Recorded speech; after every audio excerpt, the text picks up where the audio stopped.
Andres, thanks for joining us today, and very much looking forward to the governance lunch, which you'll be joining and obviously speaking at later on. Maybe just to kick us off, can you give us a bit of an introduction or quick overview and introduction to PGGM, your exposure to the energy sector, and just a general overview for those maybe watching who aren't as familiar with the firm as we are? Sure, happy to do so. So I work at PGGM Investments, which is the fiduciary manager for PFCW, which is a Dutch healthcare pension fund, about 230 billion euros in assets under management. And we've been investing in the oil and gas sector for a long time. But sometime in 2021, we decided to put a bit of a time limit on our exposure to the oil and gas sector. And that's really underscored by the urgency of the energy transition. And we've embarked on a 2-year engagement program, at the conclusion of which we will decide which oil and gas companies we want to keep in the portfolio and which ones we will exclude. And we're at that moment right now. It's a very exciting time. And yeah, hopefully few companies will survive. Yeah, no, absolutely. Well, obviously you've alluded to it earlier in the year. You released the report whereby you've commented on how very few oil and gas firms, or you feel that few oil and gas firms have climate strategies to save them from divestment. You're obviously coming to the end, as you say, of this 2-year oil and gas program. At the end of this, as you say, you're divesting from oil and gas companies that don't necessarily meet the criteria. How do you assess on whether or not they are aligned with the Paris Agreement, and sort of which companies to keep your holdings in and which to divest from? So in an ideal world, we have a standard out there in the market. We can use that standard. All our stakeholders will back it.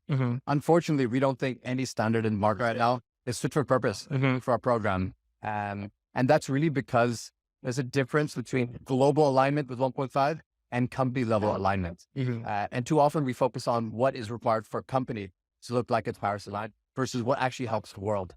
So I can't tell you all the details of our framework, but maybe just a couple of things at the high level. The first is investment in low carbon sources, energy solutions, right? We want to show that you're displacing demand for conventional fuels, which will then lead to reduction in demand and then in production. So the theory of change is invest in low carbon, reduce demand for conventional fuels, and that will reduce production. So don't put production first. It's the other way around.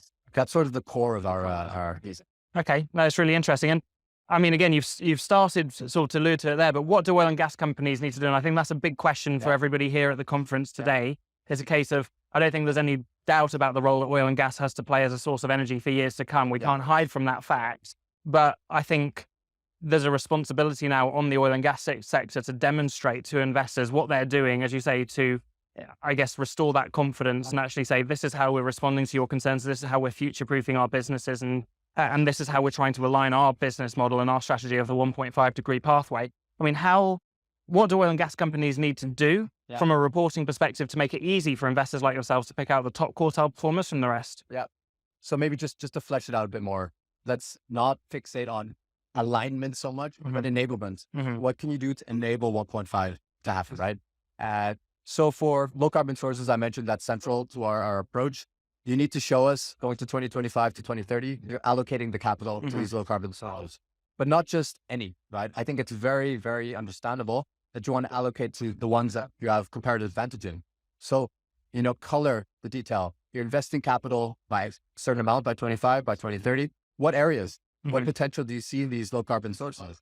And you can really separate it also into where you can make a market, invest in area, and you can actually help build demand. And an area where you have to take, where you're a market taker. So in market maker, one example is EVs. I think you can say it's unstoppable rise of electric vehicles. Put charging points in your gas stations. Not only are you riding that demand, but you're also enabling it because you're reducing range anxiety. So look for solutions like that where you can help enable the demand in these sources. Those consumers are no longer burning petrol like cars. The other side of it, maybe you can't control some technologies that's on nascent. Tell investors and policymakers what you need. So disclose exactly what you need to be able to invest in these things. Green hydrogen, or let's take SAF as an example. Maybe you need a higher blending requirement mandated by 2030. Explicitly mention that. Work with your investors to engage policymakers.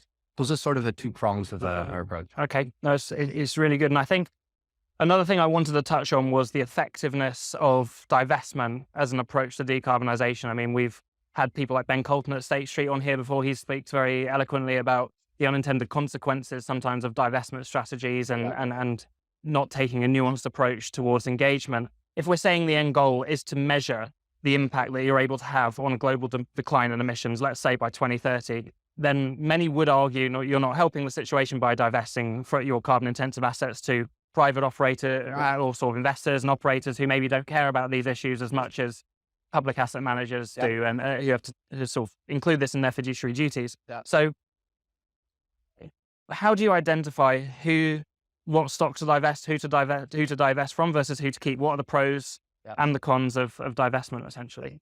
So on divestment, I mentioned we're on a 2-year program that culminates in quite a bit of divestment. But divestment is not our preferred approach. It doesn't have an impact in the real world. I mean, maybe in certain situations where there's a lot of divestment in the market take place, perhaps it can adjust the cost of capital. In general, we don't prefer to divest. It doesn't have an impact at the investor level. I'm not interacting with the company. I'm selling my shares to someone else. Selling my responsibility. At the company level, you're selling it to someone that believes in this oil field as an asset. There's no impact. And actually studies have shown that it might result in an increase in global emissions. So why do we do it if we don't believe in it as an impact strategy? There are really 2 reasons. One is opportunity cost. If I'm remaining invested in a company that I don't really believe in anymore, that means I'm taking time and money away from a company that might contribute more, right? So there's an indirect impact. Maybe you have more of an impact than other companies, maybe within the sector or another thing. And then there's the risk element. Our number one duty is to our hedge fund participants. If there's a company that we see as a laggard, it's not our duty to remain with this company. Maybe sell them because they're too much of a risk.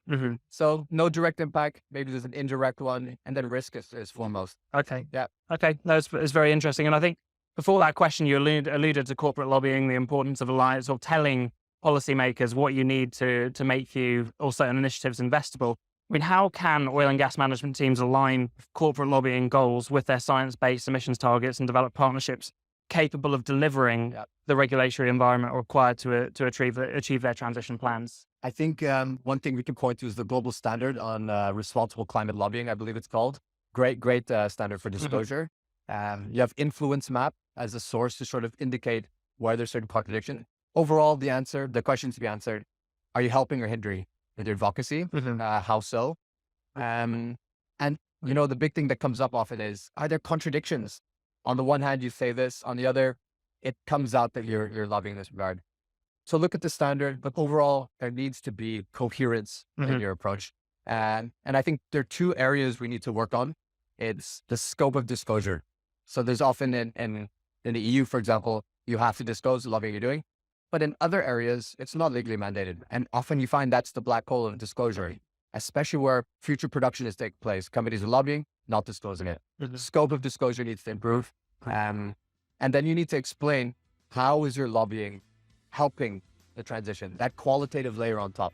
Those are the 2 areas we're really working on now. Okay, that was very interesting. Thanks for taking the time. I look forward to carrying on the conversation at lunch in an hour or so. Looking forward to it. Brilliant. Andres.